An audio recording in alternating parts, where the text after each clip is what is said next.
going on, everybody, and welcome back to the channel. Now today we are back with some more IPL match reviews here on the channel. And hey, we bring a sad one here. Well, for me, you know, this is look, to be honest, you make over 200, you expect to get the win, you don't get the win, you get dominated by some pretty good batting from the Mumbai Indians side. So hey, we're going to jump into the 46 match review between the Punjab Kings and the Mumbai Indians down there. And hey, a big opportunity this was for both teams to get a huge bloody win on the board. Punjab, if they won this, we would have gone into second position, I believe, which is crazy to even think about. No wonder we didn't win, because that's just too scary for us. But Mumbai get the win, and I don't know where they are, but the table is so damn close. It's going to be an absolute thrilling end to the season. So hey, if you are new, subscribe, leave a like, turn notifications on. Comment down below your thoughts. Let's get into it. Let's get straight into this one. Ah, damn it. I mean, look, you know, I kind of just watched this one last night and kind of just, I didn't even really tweet about the match at all either. I just kind of sat there and watched it and just took it all in. You know what? After that 200 that we made, 214, I'm thinking this game's probably done. You know, we get the early wicket of Rohit Sharma. I'm thinking, oh, the boys are going to get it done here. The boys are going to get it done for Preeti Zinta. We're going to go into second position. Sometimes you cannot get too cocky at all, especially in T20 cricket. So, hey, let's speak about where it went wrong for us. Player of the match, though, that man, Ishan Kishan, finally looks good this season. You know, he's been so damn inconsistent this year. Has looked like he will either make 40 or he will either go out for under 10. So, you know, this is a good knock for him. Was just smacking deliveries down the ground.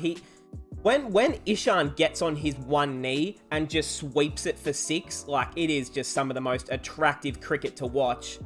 And, you know, this is kind of the thing that we expect a lot more from him. So, it kind of makes you think, like, if Ishan does this sort of stuff on a consistent basis, he is easily the next guy in line for Team India to open alongside Shubman Gill in the future. Like, there's no doubting that. But, oh, well, Jaiswal is there as well, obviously. But, you know, Ishan's obviously had a bit of that experience at international level. He's made tons.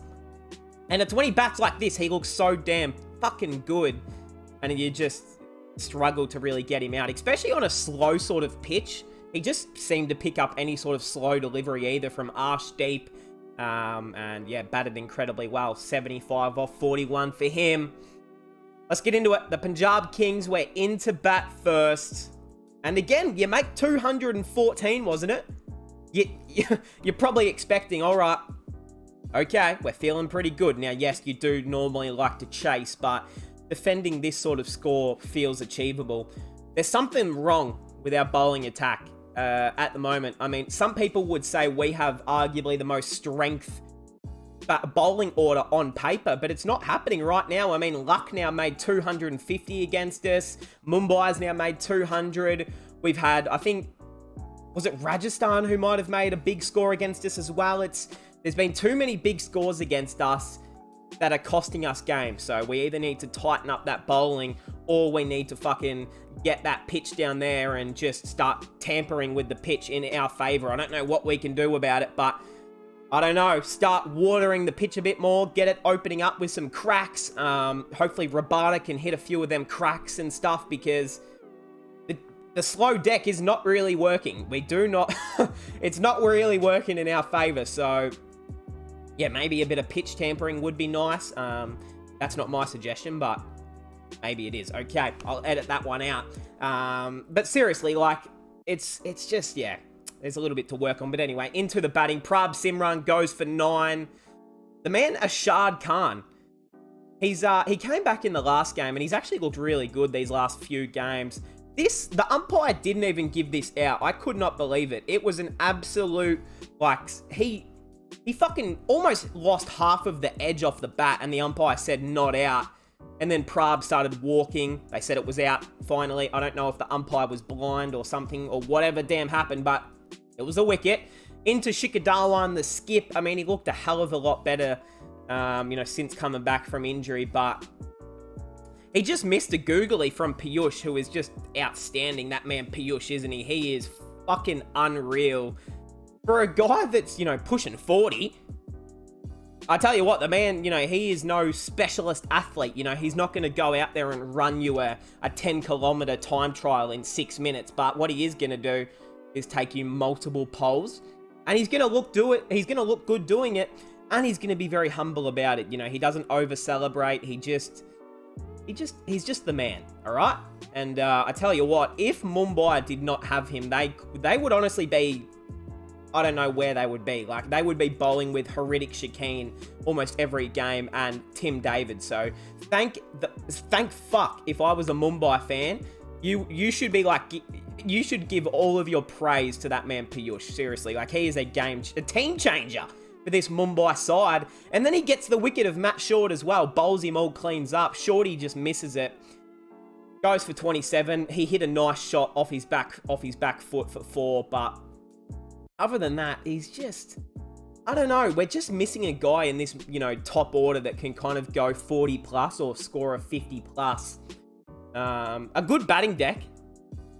There's definitely opportunities there to go big, but unfortunately, no one really capitalized from this top 3 until we get into, Liam Livingstone. He has the same name as me, so obviously he gets bonus points for that, but he is also from England, so look, he does probably lose a few for that, but it's fucking good, isn't he? And this is what we have needed this whole season. When he wasn't here at the start of the season, he was, injured, and he was just getting back from, conditioning and stuff, just getting fit again so he could play, and we were missing a guy down the order that could do exactly this. And this is why we paid the big fucking bucks for him. This is why I wanted him. This is why every Punjab Kings fan wanted him in the team. 82 off 42, 7 fours, 4 sixes. There was an over off Jofra Archer there. I think it was the 18th over where he just went fucking, send one there. We're going that way. Oh, guess what, Jofra? You want another one over that way? There was this one where Jofra, he took pace off it, and Liam Livingstone just got the bat over his head and swung it over his head like it was a tennis serve. It was unreal shot that went for 6. I don't know how the hell he did it, but went for 6. It looked great. And that was some innings. Really, without that knock, we probably sit at around 170, 180. So thank the Lord for that one. Seriously, thank you, Liam. Not myself, but Liam Livingstone, of course. All right, and on to the man, Jitesh Sharma. Is he pushing for Indian team soon? Is he? I mean, you got some good finishes amongst that. Well, not really, actually, do you? You have a few decent finishes around the Indian setup, I guess DK, but he's not really anywhere near the team you would think right now. Obviously, Rishabh's hurt. And if you're looking for a wicketkeeper, maybe Sanju, but he's not a finisher. He's more of a top order player. So if India was looking for a wicketkeeper right now to come into a T20 team and play it, at 5, 6, 7, I mean, are you going to look any further than that man Jitesh, who is scoring at a great rate? He's had a great strike rate, and he's just doing it every single game for us at the moment. So 49 off 27. He runs hard singles and twos. That is what I love about him. He is a fit guy. He is running hard between the wickets. And when you're batting with Liam Livingstone, that is one of the most important things, just to get him back on strike. So yeah, just outstanding stuff there from Jitesh. I'm getting impressed with him every time I see him play. And shout out to the extras, 17. So hey, let's get straight into the Mumbai bowlers. Camo Green. Yeah, I mean, we said this probably at the start of the tournament. He wasn't really going to be a damaging guy with the ball. I mean, his sort of bowling doesn't really work in India, straight, yes, bowling fast is great, but when you just bowl short, fast, pretty much all the time, there's not much seam movement. There's not a whole lot going on. It's pretty easy to get carded. None for 15 off 2. Not bad, but yeah, you're not really relying on him to do bulk work with the ball. Ashad Khan, look, he did get spanked, but I think he looks okay. I think if you're a Mumbai fan, you're probably somewhat okay with him playing. I mean, he bowled a lot better in the last game, but looked okay here. Jofra. Oh, no. So, Jofra. It's just not looking the same, is it? And that sucks to say because, you know, Jofra in 2019, you know, prime Jofra Archer was arguably like one of the most intimidating bowlers on the planet, but maybe it's just because it's with a white ball. Maybe it's because it's in India and he's not getting so much assistance with the ball or the pitch like he would in England. It's a little bit concerning, isn't it? Like, he did not really change his length at all, bowling to Livingston in that last over. Second last over. Livingston belted him for 3 sixes and did not really change his length at all. A little bit concerning, but look, it's, you know, just happy to see the guy out there. Piyush, legend, we already spoke about him. Kumar Karthikeyan, none for 24 off 3. And the sub, Akash Madawal, did not bowl well. None for 37 off 3. I didn't really understand him bowling late. Like, yeah, anyways, I guess looking at their bowling attack, though, they don't really have a guy that could have bowled late at all. Like, there's no Berendorf who... Well, he's more of a power play bowler as well, so... They're kind of lacking a depth over bowler here, aren't they? The Mumbai Indians. I'm not really seeing anyone who's a big depth over bowler here who can make a big impact, like an Arshdeep Singh maybe, or a... I don't know. Give me some more. Sam Curran. I can only think of Punjab players, but you get me. Okay, into the Mumbai batting lineup. They've got 215 to get the W. I'm thinking, yeah, it's good, boys. We're all good. No dramas here. We're going to get the win. We're going to go to second position. No. Okay, let's get into it. Where did it go wrong for us? Rohit Hitman Sharma. What's going on? Did you celebrate your birthday too hard? What's going on? Like, he did not have a good birthday innings. That's okay. You know, we can deal with that. We heard that there was, you know, good, you know, they put on a nice little buffet for him in the change rooms in the last game. So he said, look, I'll give my wicket. I don't care. You know, get me into the snacks. I feel that. I would have done the same thing. But I don't know what we can say for this time, Rohit. I mean, to be fair, it did look like it was probably going to go for 6, but Matt Short's got a big pair of gloves down there, so he's not going to drop that one. And what do you think, Mumbai fans? I want to hear from you all. What is going on with Rohit? Are you concerned? Is there maybe a change now where you move him down to 5 or 6, where he has had some pretty good innings in his career? Do you make the switch? Do you then bring Cameron Green to open with Ishan? Or do you go for something different? Do you want a Taluk to something? No, he's way too good down there. So, yeah, you'd probably go Cam Green with Ishan and then move Rohit down to like a 5 or a 6 and then move Tim David maybe to like a 7. I don't know. You could do a few things, but is that probably what a lot of people are thinking, I would imagine? Ishan, I mean, we spoke about him, but just outstanding hitting, really. I mean, he...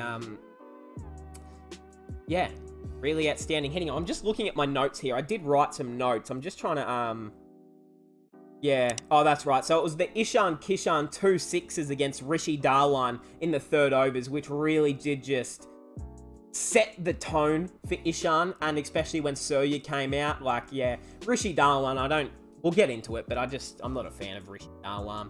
I've also, yeah, I had something here about when Surya stepped across his crease and played this one scoop shot over his head for 6. It was just disgusting. Like, oh, you shouldn't be able to do that in cricket. It should be fucking illegal to be able to, like, step over your crease when the ball's coming at you at 145 clicks an hour, just to move over the crease with such ease, just go blonk, just for 6 over your head. Like, what the fuck?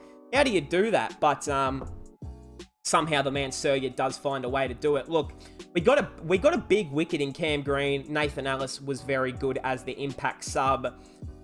But then Ishan and Surya, their partnership was too crucial.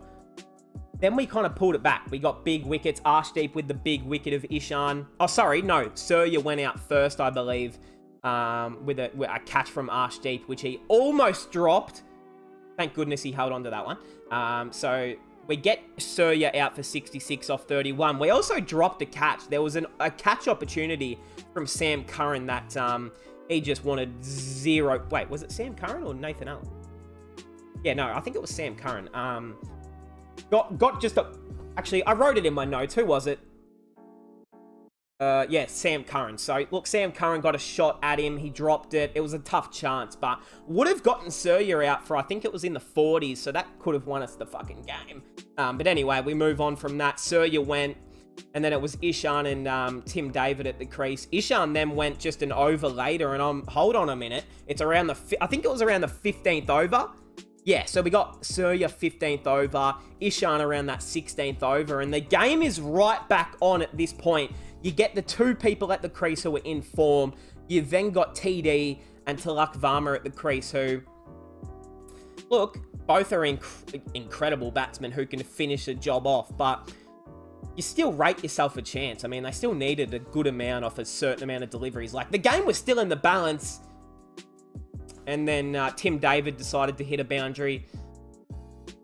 And then Clarke said, all right, I've had enough of this bullshit, and then just smacked about 3. I think he hit a 6, dot ball, and then a 6, and then I think something else, and then he hit a shot down the ground to win the game. It was just absolutely disgusting hitting, and we probably deserved it. So, yeah, all class to that man, Clarke. He is just a future superstar in the making. My one thing to take up with Clarke, so this may be a hater. You can call me whatever you want for this, but Clarke, there were 7 balls remaining.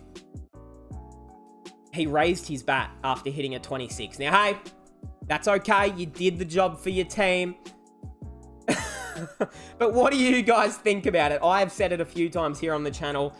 It kind of is a pet peeve for me when batsmen like raise their bat after making like a 20 or a 30. It's like, come on, man. Like, are you serious? Even after a batsman makes like 50 or 40 and they raise their bat, and I'm like, you know, after they go out, and I'm like, what are you doing? You made 50 or 40. It's a great knock, but whatever, I guess. You know, maybe I'm just a salty Karen hater, but I do find it a bit funny when you make 26 and then you go, everyone, what a knock I just played. I don't know. I'm a hater. I'm going to edit that out. Don't worry, Clarke. We all love you, but I'm just a salty Punjab fan, so... yeah, take that how you will, Clarke. I'm sorry, mate. But if it was with like 2 balls left, I would understand. But like, there's still an entire over left. Like, it wasn't the most insane run chase ever. But anyways, well played. And I'm going to edit that out before the Clarke stands come bash me. All right, into the bowlers. Rishi Dhawan. Oh, this might be harsh because he actually bowled decent. He had our best economy. He took a big wicket early of Hitman. Like, he bowled well. I just do not like watching him play. I'm sorry, Rishi. But you know what? He probably keeps his spot because he did bowl okay. So I'm not going to be a hater. I'm not going to be that guy who, you know... Who else would we play is probably the story. Like, who else would play over Rishi Dhawan? Probably no one, so I guess, you know what, you can play again. I almost are in my right mind just to skip this. Arshdeep. Arshdeep Singh, what was that? Oh no, it cost us the game. I'm going to be honest, Arshdeep, you did not bowl well. He actually did have a good little comeback there towards the end, but... fuck, it was just too much damage early from Surya, from ISHAN especially, and he just bowled a little bit too full to ISHAN at times, and ISHAN just picked everything, like everything. There was a few knuckleballs that just didn't work that went for 6, and yeah, Arshdeep, he can look like one of the best bowlers in the world, but there's also times where he can just look a little bit unexperienced out there, and it can show at times, but... look, the man is a superstar. You guys know he's one of my favourite players, but I don't want to see that shit ever again, okay? We love you, Arshdeep. I love you with all my heart, but I don't want to see that again, all right? You go for more than 60 runs. That's a terrible day at the office, isn't it? Like, that's not good. But anyways, Sam Curran, none for 41 off 3. To be fair, it's not a good deck for bowling, to be honest. Nathan Ellis, the impact player, was outstanding. 2 for 34 off 4. Rahul Chahar. Yeah. I mean, I can't believe we got rid of Bishnoi for this guy. Anyways, Harpreet Bharat, none for 21 off 2 as well, so nothing great there. And that kind of shows the match. Just a little bit of loose bowling. Some capitalising batsmen from ISHAN and SURYA and Clarke at the end. And that was pretty much game over. So the Mumbai Indians, too good, too strong. And yeah, this competition is heating right up. Like, this is as fucking, like, this is close. And this result as well last night probably helps that as well. You know, 1 point goes to each team. So this season, close as fuck. It's going to be an absolute thrilling finish to this season. We still have about like 30 games to go, so that's awesome. We've got SRH Kolkata. Okay, in Hyderabad. I just said in Sunrisers. No, in Hyderabad. I assume this is in Rajasthan. That's Rajasthan, isn't it? Or... yeah, Jaipur. Okay, that's good. Yep. So hopefully Sanju goes big there. And all right, let's jump into the table and the statistics. No, not that. All right, jumping into the table here. I mean, GT looking as solid as ever, aren't they? They really do just have every base covered. LSG. Now, I'm going to be real with you. The rain saved the fuck out of them last night. Like, just go back to this for a sec. Like, they were on track. Thank God for Ayush Badoni for his incredible innings there. Otherwise, LSG were going to get bowled out for under 100, so they got lucky there. Captain Krunal was out first ball. Oh, anyways, that's well done, Krunal. So they were done. You know, I'm not rating them anymore. Without KL, they look fucking shithouse. Like, and that sounds funny because KL hasn't done a lot, but just without KL, their batting order looks terrible. Their bowling looks subpar. So yeah, I mean, especially in that Lucknow pitch, it's a really slow deck. So yeah, it's kind of hard to watch matches there sometimes, isn't it? It's really slow. Anyways, so they're there. CSK in third. They would have won last night, I reckon, but you stay there, you get a point, you stay equal second, third, essentially. Rajasthan in fourth. Okay, RCB in fifth. So you have a look here. It's pretty much second, third, fourth, fifth, sixth, and seventh, all with the same amount of wins. So if we won, we would have gone to second.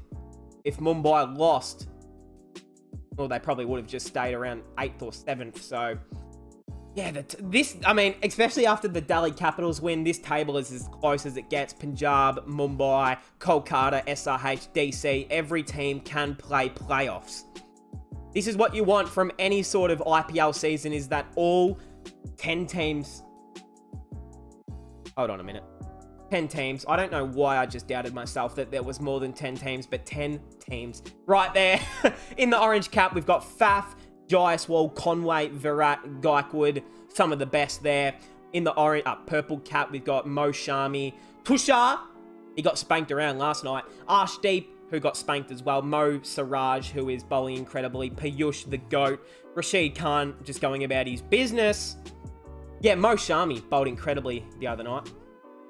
And that is essentially it right there. Batting average, you've got, oh, the man MS Dhoni at the top. We love that. And yeah, that's essentially it right there. Devon Conway and Faf and Kohli with the most 50s. And yeah, there's only been one 5-wicket haul the entire season. Comment down below who you guys think will take the next fifer this season, if anyone. But hey, that will indeed cap us off for this one. Mumbai, way too good for the Punjab. Well, not way too good, but too good in the end for Punjab. Me and Pretty Zinta, we went home sad. But it's all good. We'll get him next time. Who do we play in our next game? Kolkata? Is this Eden? Eden Gardens? Yeah, so that'll be actually quite sexy. I like that. Eden Gardens got to be one of my favourite stadiums for sure. So, hey, that'll cap us off. Mumbai get the chockies. The table's looking ominous. I don't even know what that word ominous means, but I hope it means tight and close. And I'll see everyone in the next one.